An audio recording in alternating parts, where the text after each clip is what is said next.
अस्सलाम वालेकुम वरहमतुल्लाह दोस्तों, वो शहर है जिहदे मुतलक पूरी दुनिया च हर इंसान जानदा है।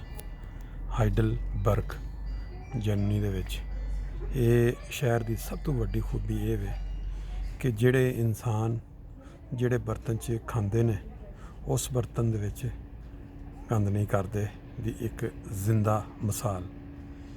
अमेरिकन इस शहर दे विच यूनीवर्सिटी पढ़ते रहे। सैकेंड वर्ल्ड वार तो पहला वो पायलट ਜਿਹੜੇ ਇੱਥੇ पढ़ते सन उन्होंने आके सैकेंड वर्ल्ड वार ਦੇ ਵਿੱਚ ਇੱਥੇ ਬੰਬਾਰੀ नहीं की और सिर्फ इस वास्ते नहीं की कि ये शहर ਦੇ ਵਿੱਚ पढ़ते रहे ने। और यह शहर तुसी देखो पुराने घर, बहुत पुराने पुराने घर, चर्च और खूबसूरत जगह जिहड़ियां तुहानूं नज़र आ रही हैं। तुहानूं बाहर च हुण जाके दिखावांगे उत्ते इंशाअल्लाह ताला अपना दरिया भी।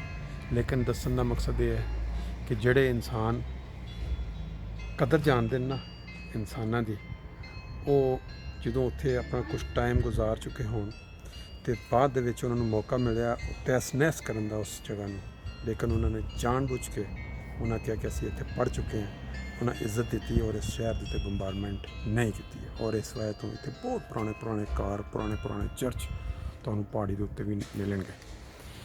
ये गल सुनाण दा एक खास जिहड़ा वाकया या खास वजह बनी हुई है कि चंद दिन पहला पाकिस्तान दे विच जिहड़ा वाकया होया उहदे विच तुसीं देखो कि मजहब के नाम के उत्ते मजहब, उस मजहब ने जिहड़ी पूरी दुनिया नूं इंसानियत सिखाई और उस मजहब ने जिन्हें अशरफुल मखलूकात करार दिता इंसान नूं, उस दे नाम के उत्ते इंसानियत का कतल एक अदालत दे विच होया। ते बाकी इंशाअल्लाह तुहानूं सीन अगे दिखाने हैं। यह जिहड़ा किला तुसीं उत्ते देख रहे हो ये हाइडलबर्ग की एक खास चीज़ है। जिहड़े भी टूरिस्ट आते हैं हाइडल उत्ते जाते हैं, उस किले के उत्ते जाके तो उत्तों यह नज़ारा लेंगे दरिया का। लेकिन क्योंकि असीं कुछ लेट हो गए जिस वजह तुसीं उत्ते नहीं जा सकते, 5 बजे बंद कर देंगे। यह सारी जगह फिर के एल किनारे उत्ते आके लोग सारे इस साइड से पिछों दी दरिया गुजरता है।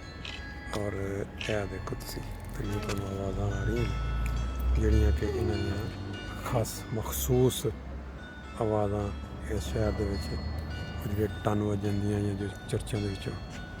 हाँ जी, ओल्ड हाइडलबर्ग के जिहड़े मकान, फिर यह गलियां देखो तुसीं, यह सारे घर जिहड़े ने ये बहुत पुराने, सैकड़ों साल पुराने।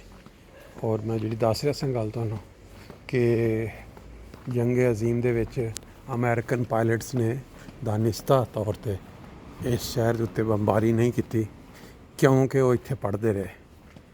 अगर इंसान इस चीज़ नूं दिन च रख ले तो पूरी दुनिया च किन्ना सुकून आराम रहे कि ਜਿਹੜੀਆਂ चीज़ की तुहाडे ते कोई एहसान है उस एहसान का बता। देखो तुसीं इधर भी देखो गलियां जड़ियां ने किस तरह ज़बरदस्त है इस साइड ते। पर असीं हुण इंशाअल्लाह ताला तुहानूं पैदल चलदियां बाज़ जगह दिखावांगे। लो जी, टूरिस्ट ही फिर रहे हैं सारे तो, लेकिन जी सानू है Raja Rani Indian fast food restaurant ये एक नज़र आया। हम देखते हैं बाकी लोग अपनी अपनी मौज मस्ती कर रहे हैं। चंद चिर तंग गलियां फिर इस पासे चले जाओ जिवें किसी शहर मखसूस की खास सौगात होंदी। देखो जी, हवेली के नाम तो भी रेस्टोरेंट बने हैं जी। पहला राजा रानी नाल ही हवेली। देखते हैं की टेस्ट इन्हां दा अज लग जाएगा पता। टेस्ट तो हमेशा खा के पता लगता, तस्वीरां भावें जिहो जिहियां मर्जी होण।